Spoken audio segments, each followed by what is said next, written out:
অবৈধ অস্ত্র ব্যবসায় জড়িত সংঘবদ্ধ চক্রের খোঁজ পেয়েছে চট্টগ্রাম পুলিশ। AK-47 রাইফেলের চালান ডেলিভারির ঠিক একদিন আগে হাতে নাতে ধরা পড়েছে এই চক্রের ৩ জন।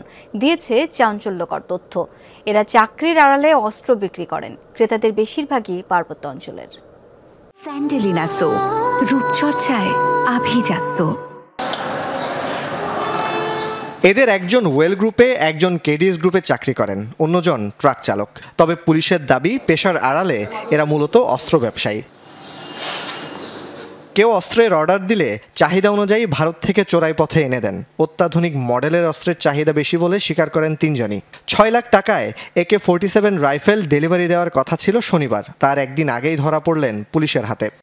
আমরা ব্যবসা করিনি, এটা আমরা ওই একজনের মাধ্যমে আনাইছিলাম এটা তারপর এই দেশের জন্য আনাইছি। কত দিয়ে দিচ্ছেন এটা?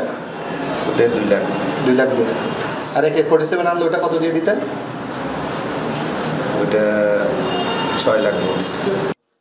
শুক্রবার ভোররাতে চট্টগ্রামের সিএনবি টেকবাজার এলাকা থেকে একটি বিদেশি পিস্তল ও 7 রাউন্ড গুলিসহ গ্রেফতার এই ৩ জনের বাড়ি খাগড়াছড়ি ও রাঙ্গামাটিতে।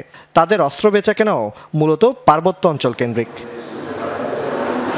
পুলিশের দাবি, চোরাই পথে আনা অস্ত্র ব্যবসায় জড়িত সংঘবদ্ধ চক্র। ৩ জনের কাছ থেকেই মিলেছে কিছু চাঞ্চল্যকর তথ্য।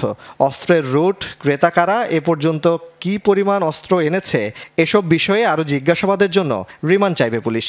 বান্দরবান সহ বিভিন্ন এলাকা থেকে বিদেশি অস্ত্র সংগ্রহ করে তারা চট্টগ্রাম মহানগর সহ বিভিন্ন এলাকায় এই অস্ত্রগুলো সাপ্লাই দিয়ে থাকে। আগামীকালকেও তাদের কাছে একটি আধুনিক বিদেশি অস্ত্র আসার কথা ছিল। পুলিশ সেটিও উদ্ধারের চেষ্টা চালিয়ে যাবে এবং তাদেরকে পরবর্তীতে জিজ্ঞাসাবাদে যদি কোনো তথ্য পাওয়া যায়, পুলিশ সেই অনুযায়ী ব্যবস্থা নেবে।